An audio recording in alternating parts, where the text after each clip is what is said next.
Assalamualaikum warahmatullahi wabarakatuh. Perkenalkan, nama saya Sarmanda Anindita Gianti dengan NIM akhir 021. Di sini saya akan mempresentasikan atau menjelaskan terkait video dari mata kuliah Sistem Operasi Tenaga Listrik, di mana video pertama itu menjelaskan tentang power generation. Power generation atau pembangkit listrik itu merupakan salah satu cara untuk menghasilkan listrik dengan komponen utamanya itu adalah generator. Saat ini pembangkit listrik itu sangat banyak banget jenisnya. Ada PLTS, ada PLTA, ada pembangkit listrik tenaga air, dan pembangkit listrik dengan komponen utamanya adalah generator. Oke, kita masuk langsung di penjelasan generator atau komponen utama dari pembangkit. Generator merupakan sebuah mesin yang mengubah energi mekanik atau kinetik menjadi tenaga listrik melalui proses induksi magnetik. Sesuai hukum Faraday, di mana terdapat gaya gerak listrik atau tegangan listrik yang diinduksi dalam suatu konduktor. Kita bisa lihat di sini, ada dua kutub, di mana kutub selatan sama kutub negatif. Arah geraknya juga terdapat kumparan. Lalu rumusnya itu seperti ini, di mana E itu tegangan yang diinduksi atau GGL, dan itu merupakan jumlah lilitan kawat atau konduktornya, dan ini merupakan laju perubahan flux magnetik terhadap waktu. Jadi semakin cepat generator, maka semakin besar tegangan E yang dihasilkan. Semakin kuat medan magnet pada rotor, maka semakin besar flux magnetik dan E juga semakin besar. Lanjut ke ini adalah gelombang, bentuk gelombang listrik AC atau bentuk gelombang arus bolak-balik AC. Bentuk gelombang ini menunjukkan bagaimana arus dan tegangan terus-menerus berubah seiring waktu dan akan menciptakan siklus daya yang utuh sebanding dengan satu putaran rotor. Jadi ini adalah gelombang yang akan dihasilkan oleh generator. Oke, komponen utama dari generator itu ada rotor dan ada stator, di mana rotor itu adalah bagian yang berputar. Nih, seperti yang saya tunjukkan di sini, berfungsi sebagai medan magnet yang dialiri oleh arus DC. Ini terdapat medan magnet dan ada arus DC yang nantinya akan menghasilkan GGL tadi seperti gaya gerak listrik. Lalu ada stator. Stator tuh ini nih. Stator itu merupakan bagian yang diam di dalamnya berisi belitan armatur. Tempat daya listrik yang dihasilkan mengalir keluar. Ini jalan keluarnya listrik. Lalu pembangkit saat ini itu tuh banyak banget jenisnya. Contohnya adalah energi thermal. Energi thermal itu dia menggunakan rotor generator diputar oleh penggerak utama. Proses ini melibatkan pemanasan air hingga menghasilkan uap bertekanan tinggi. Panas diperoleh dari pembakaran bahan bakar fosil seperti batu bara, atau gas alam, maupun dari proses fisi atom uranium di dalam reaktor nuklir. Uap bertekanan tinggi tersebut kemudian digunakan untuk membuat turbin uap yang terhubung dengan generator sehingga menghasilkan energi listrik. Lalu ada jenis energi terbarukan, di mana saat ini energi terbarukan itu sangat-sangat digencarkan. Contohnya adalah ada tenaga air. Tenaga ini menggunakan tekanan air untuk memutar turbin yang nantinya akan disalurkan ke generator. Lalu di sini ada tenaga angin, di mana bahan bakarnya itu menggunakan putaran turbin yang digerakkan oleh angin untuk menggerakkan rotor generator. Lalu saat ini banyak sekali juga yang digunakan itu ada tenaga surya. Dia tidak memiliki penggerak utama, tetapi dia menggunakan fotovoltaik untuk menyerap radiasi matahari untuk bisa menghasilkan daya DC yang kemudian akan diubah menjadi daya AC dengan menggunakan inverter. Oke, selanjutnya saya akan menjelaskan bagaimana operasi generator dalam jaringan listrik. Generator yang baru harus disinkronkan. Dan yang disinkronkan itu apa saja? Ada kecepatan, ada frekuensi, ada sudut fasanya. Sebelum dihubungkan ke grid atau ke power, agar tidak terjadi lonjakan energi yang berbahaya. Salah satu eh, salah satu cara untuk menyinkronkan itu adalah stabilitas grid atau inersia.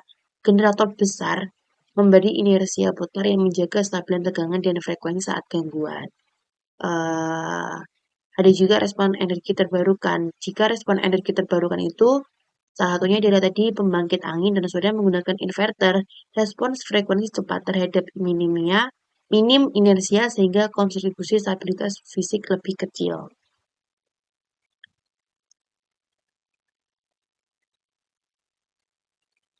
Oke, selanjutnya saya akan menjelaskan video yang kedua, yaitu menjelaskan tentang kurva kapabilitas generator.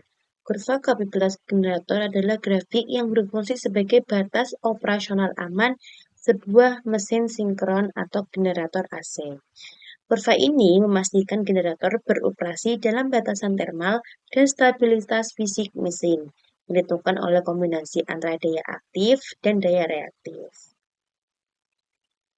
Nah, ini merupakan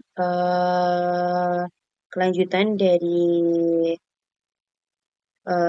kombinasi antara daya aktif dan daya reaktif. Ini didapat dari segitiga daya ini, di mana sisi horizontalnya ini merupakan daya aktif. Ini adalah daya sebenarnya yang digunakan oleh beban untuk melakukan kerja.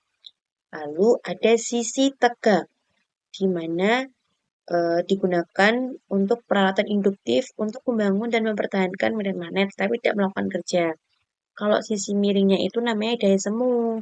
Daya semu ini merupakan total daya yang harus disediakan oleh generator, yang merupakan kombinasi vektor dan daya aktif dan daya reaktif.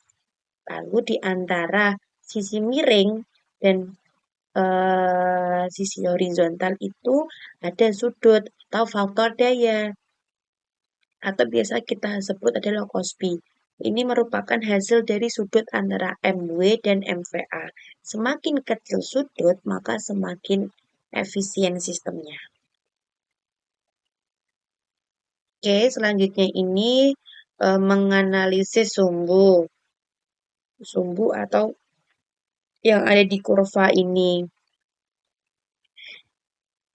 Bisa kita lihat di sini, sumbu horizontal, yaitu ini, itu merupakan daya reaktif. Yang sisi kanan atau overexcited ini merupakan generator yang menghasilkan mVAR itu positif. Sedangkan kalau yang sebelah kiri, underexcited itu merupakan generator yang menyerap mVAR-nya itu negatif. Lalu ada sumbu vertikal atau Y, itu merupakan daya aktif dengan satuan megawatt. Sisi atas merupakan positif. Generator menghasilkan MW. Untuk yang sisi bawah itu negatif. Tidak relevan untuk generator pembangkit daya utama. Biasanya 0 atau sedikit negatif.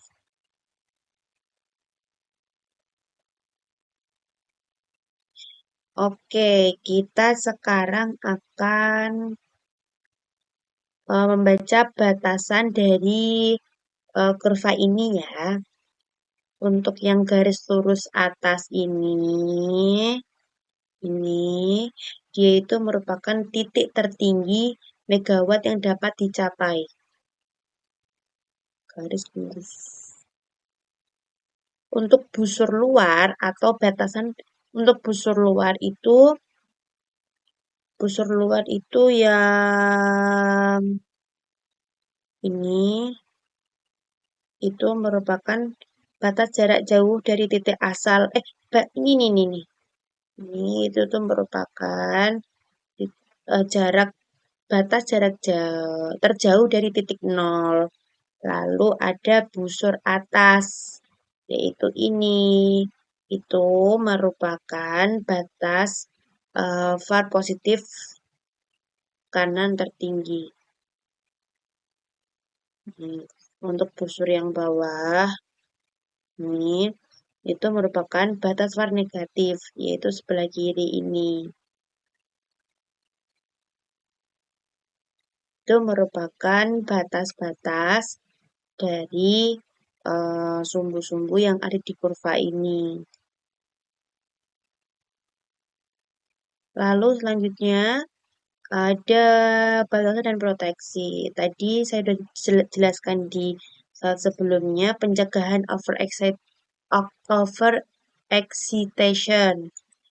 Overexcitation merupakan pembatasan arus DC maksimum untuk mencegah pemanasan berlebihan pada rotor. Untuk yang under excitation, yang under excitation itu dia merupakan pembatasan arus DC minimum untuk mencegah generator kehilangan stabilitas atau sinkronisasi dengan jaringan. Jadi fungsinya tadi itu untuk pembatasan arus DC maksimum untuk mencegah pemanasan lebih pada rotor, lalu juga untuk mencegah generator kehilangan kestabilitasnya. Jadi grafik tadi itu menggambarkan area operasi yang aman untuk sebuah generator sinkron. Dengan sumbunya itu ada megawatt atau daya aktif pada vertikal dan megawatt daya reaktif pada horizontal. Area yang diarsir adalah zona aman. Area yang diarsir adalah zona aman. Ini nih zona amannya nih. Kurva kapabilitas merupakan batas operasional yang harus dipatuhi untuk menjaga keamanan dan umur generator. Kurva ini menunjukkan bahwa daya aktif maksimum hanya dapat dicapai pada saat daya reaktif itu mendekati 0 atau faktor dayanya itu mendekati 1. Itu merupakan video dari penjelasan kurva generator. Lalu kita akan lanjut di pembahasan sistem eksitasi. Teman-teman pasti nggak asing kan sistem eksitasi itu. Jadi sistem eksitasi itu dia memiliki prinsip kontrolnya itu didasari pada bagaimana sistem dapat mengelola arus DC yang disuplai ke rotor untuk mengatur tegangan output AC generator. Komponen utamanya itu menggunakan AVR. AVR adalah komponen kontrol elektronik yang secara otomatis memanipulasi arus DC rotor untuk menjaga tegangan AC output tetap stabil sesuai target yang ditetapkan. Tujuan utama pengontrolan itu agar tegangan AC generator tetap stabil dan mengatur aliran daya reaktif atau VAR yang akan dihasilkan. Salah satu ada beberapa cara. Yang pertama ada pengaturan tegangan. Pengaturan ini dilakukan dengan memodulasi arus eksitasi DC pada bagian LF-nya. Jika LF meningkat, maka akan menimbulkan GGL pada tegangan AC yang diinduksi. Lalu, bisa juga dengan pengaturan MVAR-nya. Peningkatan LF juga akan mempengaruhi daya reaktif VAR generator, sehingga membuat stabilitas tegangan pada jaringan listrik. Jadi akan menghasilkan kestabilan tegangan pada jaringan listrik. Selanjutnya ada mekanisme kontrolnya. Pengaturan itu kan sangat penting tadi. Pengaturan arus eksitasi dilakukan oleh pengaturan tegangan medan yang memiliki dua operasi, otomatis dan manual. Yang otomatis itu kan tadi menggunakan AVR, bekerja secara otomatis menyesuaikan arus DC berdasarkan sinyal kesalahan atau perbedaan antara aktual dan preset point-nya. Untuk manualnya itu menggunakan bantuan operator secara manual. Jadi operator akan secara manual mengendalikan level arus DC eksitasi. AVR akan dimatikan atau hanya membatasi aksi operator. Jadi dia kalau yang manual itu dia nggak pakai AVR. Oke, di sini saya akan menjelaskan jenis sistem eksitasi. Sistem eksitasi itu ada sistem eksitasi statis, di mana cara kerjanya itu dia dengan konversi daya. Jadi arus AC dari transformator khusus yang terhubung ke bus bantu atau bus generator disuplai ke penyarah tipe tiristor. Jadi ini dia harusnya kan naik ke sini. Tegangannya kan arus AC-nya itu naik ke sini. Lalu disalurkan ke bagian rotor.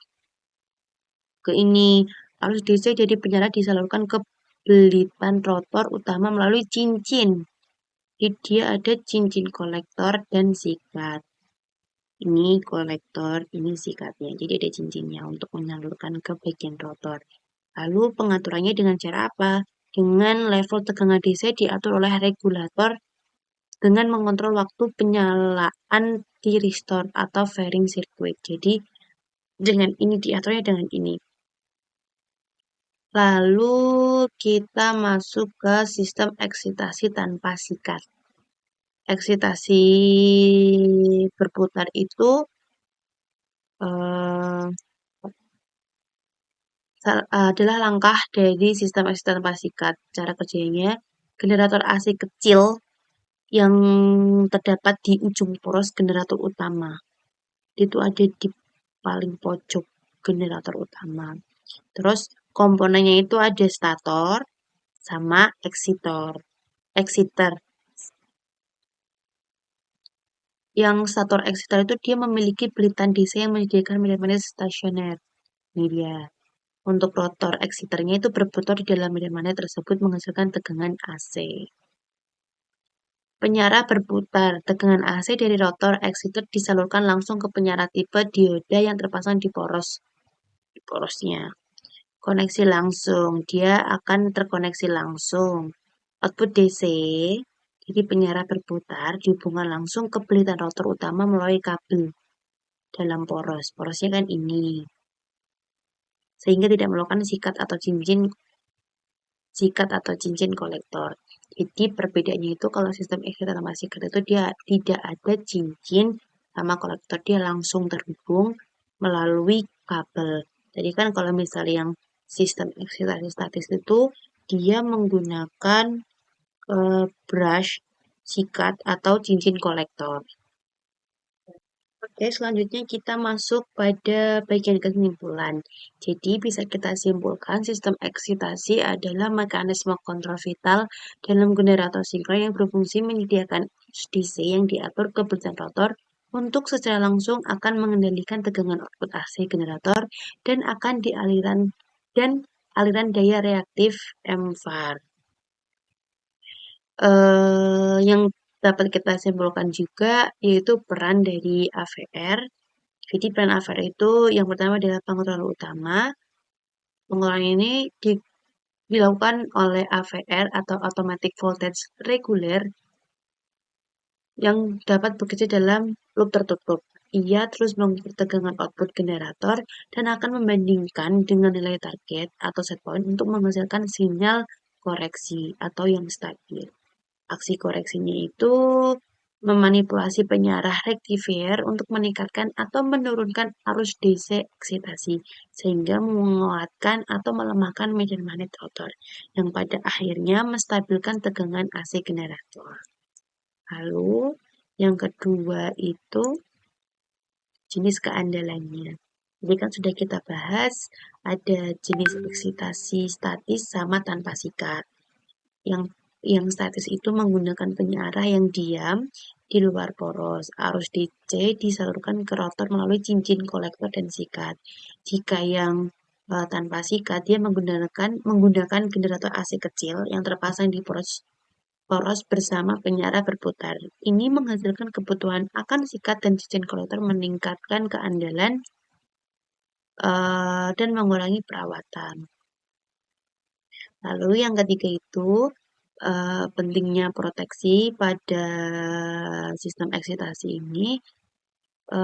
Sistem kontrol ini wajib mengintegrasikan proteksi seperti pembatas arus DC maksimum untuk melindungi rotor dari panas berlebihan dan pembatas eksitasi minimum untuk mencegah hilangnya stabilitas atau sinkronisasi dengan jaringan.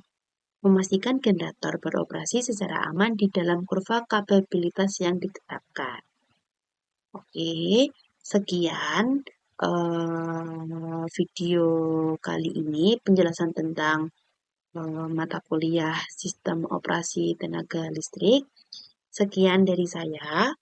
Apabila ada kekurangan dan kesalahan, mohon untuk dimaafkan. Wassalamualaikum warahmatullahi wabarakatuh.